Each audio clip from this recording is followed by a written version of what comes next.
सुप्रभात विद्यार्थियों। आज कक्षा 11 पाठ नंबर 1 कवि पद्य। जो पद्य भाग है विद्यार्थियों, एक गद्य होता है एक पद्य होता है। गद्य भाग के कई चैप्टर कंप्लीट हो गए हैं, इसीलिए मैंने पद्य भाग शुरू किया है। विद्यार्थियों, इस पाठ की पीडीएफ मैंने आपको भेज दी है और मुझे उम्मीद है विद्यार्थियों आपने उस पीडीएफ में से एक पाठ को पढ़ा होगा। आज वास्तव में इस पाठ में कबीरदास जी क्या कहना चाहते हैं, उनके विचार क्या है, कविता क्या बताने का प्रयास कर रही है, इससे संबंधित एक वीडियो मैं लेके आया हूँ जो यूट्यूब पे आप देखेंगे इसे। अगर ये वीडियो आपको पसंद आए तो लाइक कीजिए, शेयर कीजिए और कमेंट कीजिए। देखिए, कबीर हिंदी साहित्य के अंदर कबीर जो है वो महत्वपूर्ण कवि हैं, भक्ति गान के कवि हैं, निगुण पंक्ति हैं, निगुण निराकार ईश्वर को मांगते हैं। इसके साथ साथ समाज में अच्छी बातें, समाज में हिंदू मुसलमान जो लोग हैं उनको पास लाने के लिए बाह्य आडंबरों का विरोध करती है। तो कविता कहीं ना कहीं उसी संबंधित है कि कवि ने क्या किया है। कबीर ने परमात्मा को सृष्टि के कण कण में देखा है। कहाँ देखा है भाई? कि परमात्मा तो सृष्टि के कण कण में है। वो जो मूर्ति पूजा आप लोग करते हैं, मूर्ति बना के मंदिर जाते हैं, उनकी वो निंदा कर रहे हैं। वो कबीरदास जी कहते हैं कि भगवान जो है वो भगवान तो इस सृष्टि के प्रत्येक कण में निवास करते हैं। जगह जगह क्या है? भगवान है। जगह जगह क्या है? ईश्वर है। इसके साथ ही कबीर ने बाह्य आडंबरों पर भी क्या किया है भाई? प्रहार किया है। बाह्य आडंबर का मतलब बाहरी दिखावा करना, बाहरी पाखंड करना। जो पाखंड करते हैं हम, बाहरी जो दिखावा करते हैं, जो बाहरी पाखंड करते हैं, बाहरी दिखावा करते हैं, उनका भी कबीर ने क्या किया है भाई? विरोध किया है। उनको भी विरोध बताने का प्रयास किया है, उनकी भी निंदा की है। तो कबीरदास जी क्या कह रहे हैं वास्तव में? कबीरदास जी कह रहे हैं, इस जो आपके सिलेबस में दो दोहे लगे हैं विद्यार्थियों, आपके सिलेबस में दो ही दोहे लगे हुए हैं। दो दोहे लगे उसमें कबीरदास जी क्या कह रहे हैं? पहले दोहे में क्या कह रहे हैं कि हम तो एक एक कई जाने, कि मैंने तो एक एक कण को अच्छी तरह जान लिया है। प्रत्येक कण में उस ईश्वर का निवास है जो ईश्वर को दो बताता है। प्रत्येक कण में क्या है? ईश्वर का निवास है। मैं तो प्रत्येक कण में देख लिया, प्रत्येक कण में क्या है? ईश्वर है, भगवान है। प्रत्येक जगह क्या है? परमात्मा निवास करता है, परमात्मा है। कबीरदास जी कहते हैं मैंने तो एक एक कण को अच्छी तरह जान लिया है और प्रत्येक कण में क्या है? परमात्मा है। सृष्टि के कण कण में मैंने किसको देखा है? परमात्मा को देखा है। प्रत्येक कण में उस ईश्वर का निवास है जो ईश्वर को दो बताते हैं। जो ये बताते हैं ईश्वर वास्तव में क्या है? दो है। वे वास्तव में नरक के अधिकारी है। मतलब ईश्वर तो एक है, ईश्वर अन्ना एक है।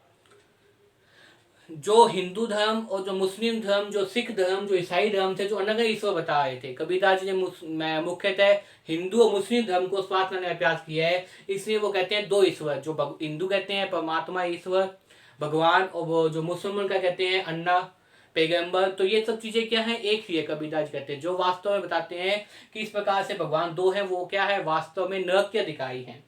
इसके आगे कबीरदास जी कहते हैं वह उसे नहीं पहनता। प्रत्येक प्राणी में एक ही वायु है, एक ही प्राणी है, एक ही पानी है। वह ईश्वर के लिए ज्योति में अपने आप में समाया हुआ है।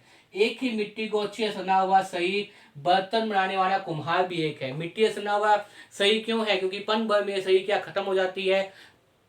आत्मा जब चली जाती है तो हमारी आत्मा कहाँ मिल जाती है? परमात्मा में नागर मिल जाती है। और पीछे क्या आता है? कि शरीर आता है जिसे लोग जना देते हैं, दफना देते हैं, जैसे भी उनके किया कर्म उस हिसाब से।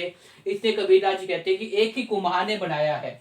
जैसे बढ़ई लकड़ी को काट सकता है लेकिन अग्नि को नहीं काट सकता, उसी प्रकार पांच तत्वों से बना हुआ शरीर तो नष्ट हो सकता है, लेकिन इसमें विराजमान जो परमात्मा है, जो ईश्वर है, जो विधाता है, वो क्या है? अनश्वर है, वो कभी समाप्त नहीं हो सकता।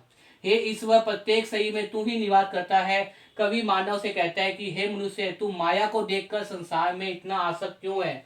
क्यों अभिमान करते हो? अंत में कबीरदास जी कहते हैं कि जो व्यक्ति अहंकार नहीं करता, कबीरदास जी दोहे में अंतिम में कहते हैं जो व्यक्ति अहंकार नहीं करता वह भय से हीन है, उसे किसी प्रकार की चिंता नहीं है। जिस व्यक्ति में अहंकार नहीं है, जो भय से मुक्त है, जो हीन भावना से घटित नहीं है, जो ईश्वर में सच्चा विश्वास करता है, जो पाखंड नहीं करता, जो दिखावा नहीं करता, उसे किसी प्रकार से डरने की आवश्यकता नहीं है। ये सब चीजें जो है कबीरदास जी ने पहले जो आपके सिलेबस से पद्य है उसमें बताई है। अब दूसरे पद में देखिए कबीरदास जी क्या बताने का प्रयास कर रहे हैं। दूसरे पद में कबीरदास जी ने बाह्य आडंबरों का विरोध किया है। बाह्य आडंबरों का विरोध करते कबीरदास जी कहते हैं मैंने इस संसार को अच्छी देख लिया है, यह है संसार पागल है।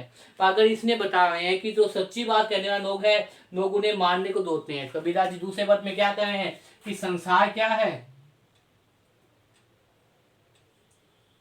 संसार वास्तव में पागल है। क्योंकि ये पागल इसलिए है क्योंकि जो सच्ची बात कहते हैं, सच्ची बातों पे तो मारते हैं,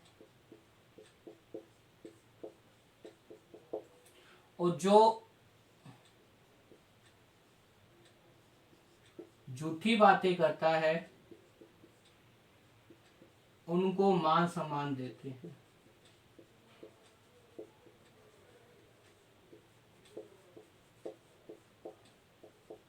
उनको क्या कहते हैं, मान सम्मान देते हैं। इसके आगे कबीरा जी कहते हैं, इस संसार में अनेक ऐसे नियम लोग हैं जो नियमों का पालन करते हैं, धार्मिक अनुष्ठान करते हैं, प्रत्येक लोग प्रातः काल स्नान करते हैं, अपने भीतर श्री परमात्मा को छोड़कर किसकी पूजा करते हैं, परमात्मा पत्थरों की पूजा करते हैं, मूर्ति पूजा करते हैं। जबकि ईश्वर क्या है, हमारे अंदर निवास है, हमारे अंदर विराजमान है परमात्मा, लेकिन उसे हम क्या कर रहे हैं, बाहर ढूंढ रहे हैं। कबीरा जी कहते हैं कि दुनिया कैसी बावई पाठर पूजन जाए, घर की चकिया कोई ना पूजे, जहीं का पीसा खाए। और कबीरा जी कहते हैं, कस्तूरी कुंदन बसे मग ढूंढे वनवाही, ऐसे घट राम है दुनिया देखे नहीं।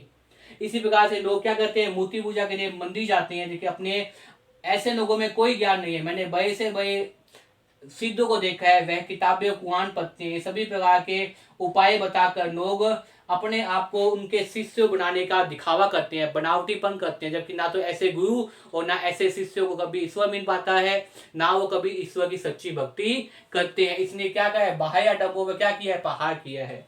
इसके साथ ही कबीर कहते हैं, हिंदू कहते हैं उन्हें राम प्यारा है, मुसलमान कहते हैं उन्हें रहमान प्यारा है। जबकि वास्तव में हिंदू मुस्लिम ईश्वर अन्ना एक ही है, उनमें कोई अंतर नहीं है। कबीरा जी कहते हैं, जो लोग गुरु का दान करके माया के अभिमान के कारण घर घर में मंत्र फिरते हैं, वे सभी शिष्यों से डूब जाते हैं।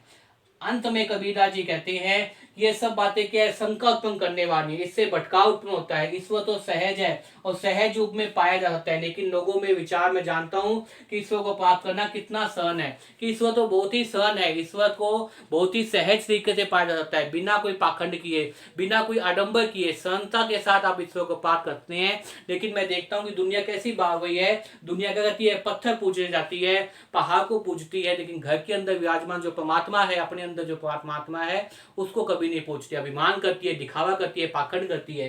तो इस प्रकार से कबीरदास जी ने क्या किया, बाह्य आडंबरों का प्रखार किया है, पर चोट पहुंचाई है। मुझे उम्मीद है विद्यार्थियों कि इस वीडियो के माध्यम से आप कबीरदास जी के दोनों पद्य को जो है वो कविता में क्या कहना चाहते हैं वो समझ जाएंगे। और इसके साथ आपको ये पाठ कौन सा है, पार्ट 1 कभी समझ में आ जाएगा। धन्यवाद।